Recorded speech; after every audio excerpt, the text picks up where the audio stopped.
Alright, the other day I was working on that Beetel for my neighbor, and the tube for the dipstick, they call it a funnel, snapped in half. These things are, I don't know, 15, 20 bucks off eBay. I get them wholesale. They're out of some parts place. I don't even know where it come from, but it's they're like $1.25 each. They got the little O-ring in them. The shipping costs more. I buy 2, 3, 4 at a time, and then I bought a voltage regulator for my Volkswagen, or my Volvo, the Swedish Pig, because I'm having starting problems. I'll show you that later when I go down there to put this on. Okay, this is why I had to buy the voltage regulator.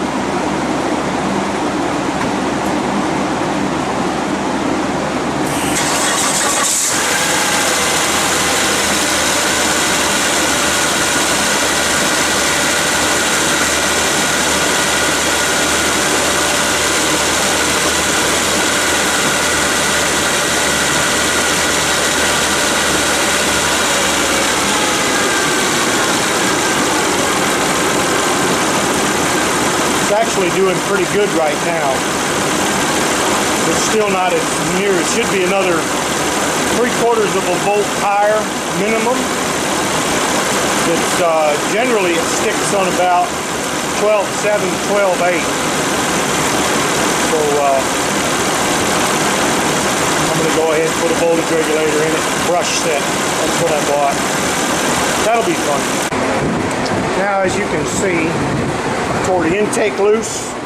I got a vacuum hose left and a plug-in. The throttle body on these is under here. There's a couple of reasons I wanted to do it this way. It's easier to get to the alternator with the intake off, and I also wanted to clean this intake and clean the throttle body. And there is. These are the 2 turbo pressure sides. These are the intake sides. See, this one's wet. That is oil. That's the one with the bad turbo. It's a leak, a very slight seep. I'm not worrying about it right now. I won't worry about it until it starts to smoke or that turbo goes out totally.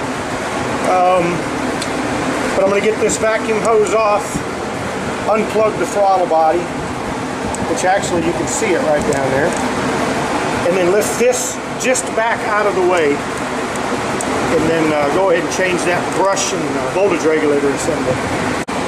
Okay, you got a couple of bolts to take off, the battery cable, then a retaining nut, and then a bolt up here, and then 1 Phillips screw. This will get your cover off, and then you have 2 more Phillips screws to hold that brush and voltage regulator assembly in, and then you'll see why I wanted to take the throttle body off. It's nasty and dirty. This, by the way, is a fly-by-wire car. It doesn't have a throttle cable. It's got a potentiometer at the floorboard and a throttle motor, which is that round thing right there that runs the throttle. So if you've never driven one of these, they're kind of sluggish when you first get on them. You know, when you first drive them. But after you get used to them, they're okay. Alright, here's the old voltage regulator. Has 2 screws in the bottom, 1 screw in the top, and this big nut. Brushes are worn obviously unevenly. This is the new one.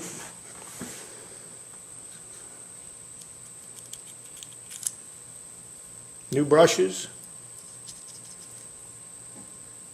See, these don't have any, this one here has hardly any spring on it at all. It feels like the spring is melted. That one there is really weak. So we'll go ahead and put this together. I'm going to clean up a little bit under the hood with some brake cleaner before I do anything. And then we went ahead and got it off. See the big hole in the back of the alternator right there. brushes go up in here. That's the. And then we got the battery cable laying right there. Well, you can't see nothing zoomed in. There it is. And I'm just going to go ahead and clean some of this up. I'm going to hunt down a couple of clamps because this hose is bad. I mean, it's just brittle and cracked. So I need to replace this hose. And I think that piece of fuel line is bad right there.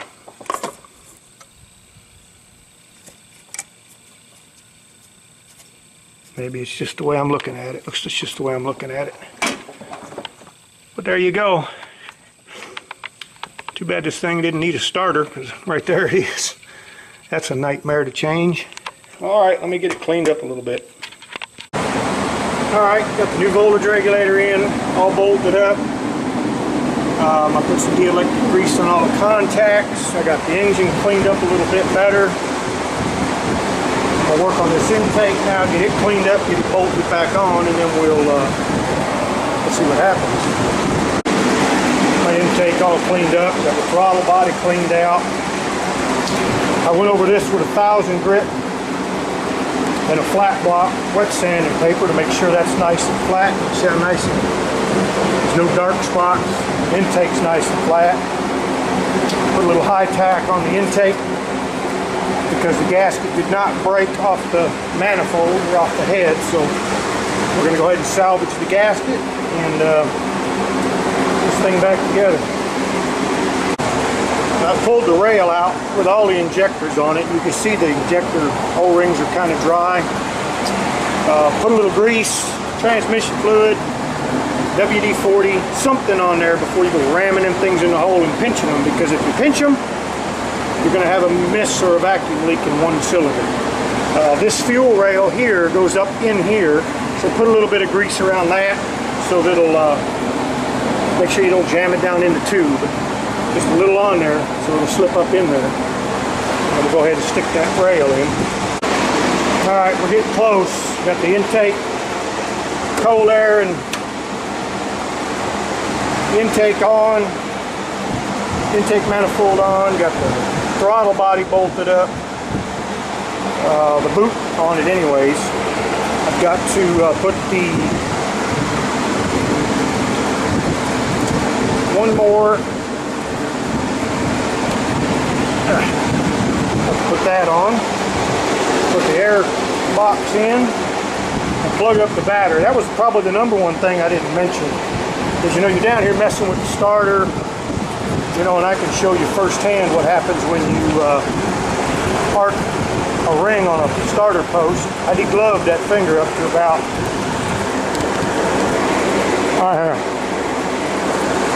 got a video on the internet somewhere about that. That ring welded itself to the finger. I went and ripped the ring off, tore all the meat out from the finger. That wasn't fun. That was when I was working on my Cadillac. But all I got left to do is put the air box in, hook the battery back up, and then we'll throw the camera on the meter and see where we're at when we start her up. Hopefully we don't hear nothing grinding and snapping and shorting out. We'll go hook the battery up. I guess I can plug the light back in. Turn that noisy fan off.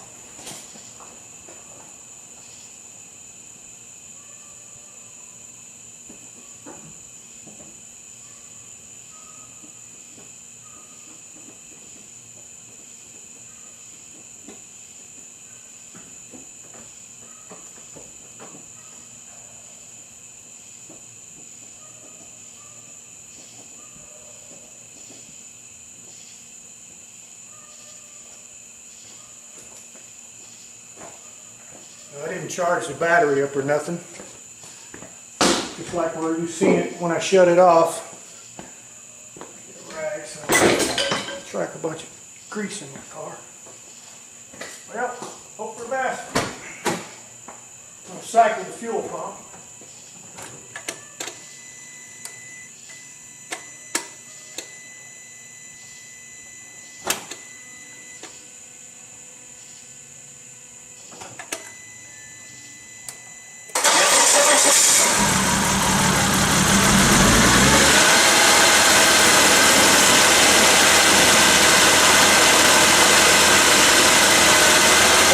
That's a lot better. Look at it climb.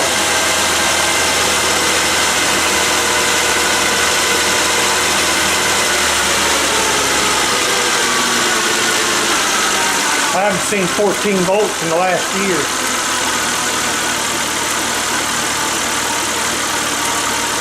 That's a whole volt more than it was before. You know, you don't think it's much, but if it won't charge the battery up to where it's supposed to be, this thing always cranks over slow. You know, I had to jump it off the other day if you play the stereo more than 15 minutes because it's got an amp under the seat. 8 damn speakers. I'm gonna let it run for a minute. See how it's gonna work. Hope the lights and stuff are gonna be brighter now.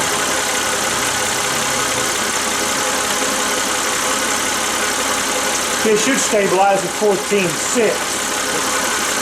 I don't know why it won't, unless the battery's just so dead that it just needs to charge it up. Looks like it keeps wanting to go up to 14.20.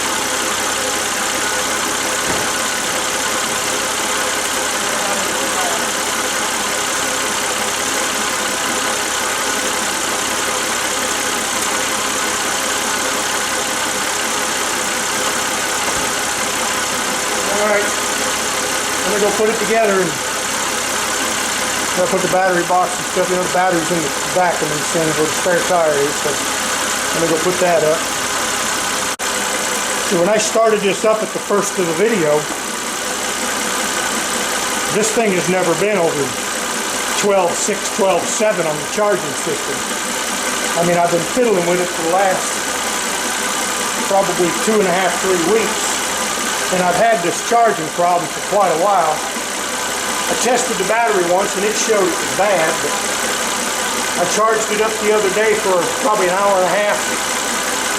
Then I shut it off, let it cool, you know, let the battery cool down. Then I checked that the battery was good. Then I got to digging a little deeper and found out the alternator wasn't putting out. So we're going to go ahead and unhook all this. You know, when I saw that 13.2 when I started this video, I like to fell over because it's never been 13.2 before. Maybe it just knew it was fixing to be fixed. So, you know how cars are. You take them to the mechanic and they never act up. So I have to, I'm going to go take this for a ride.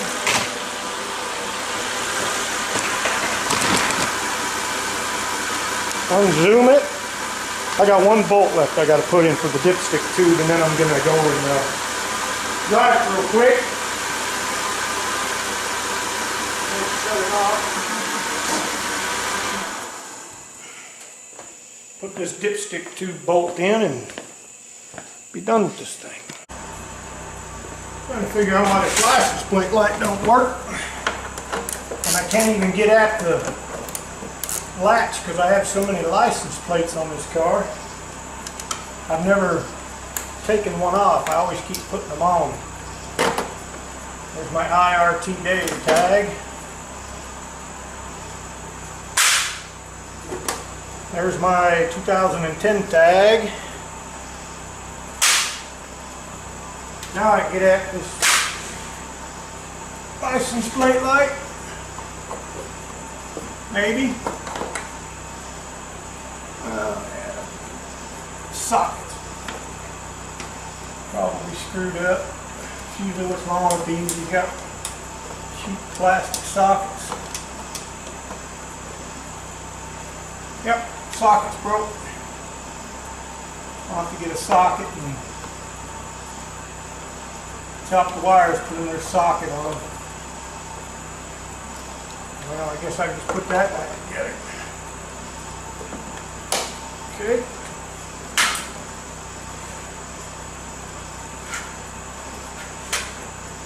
How's this for boring? I want you to change the license plate light.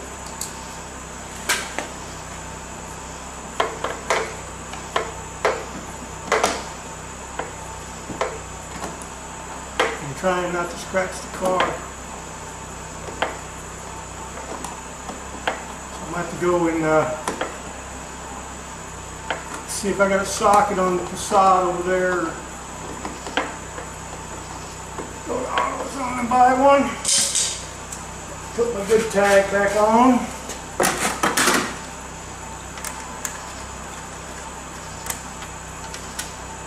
Now you can get in here to the latch. You get so many license plates on here you can't get your fingers in here to open the trunk.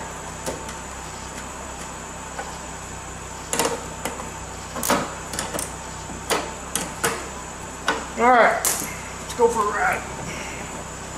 That's what my battery tester says now. Before it would sit right in here. Right just this side of that black line on that side of the load. That's where it used to sit. Now it sits where it's supposed to.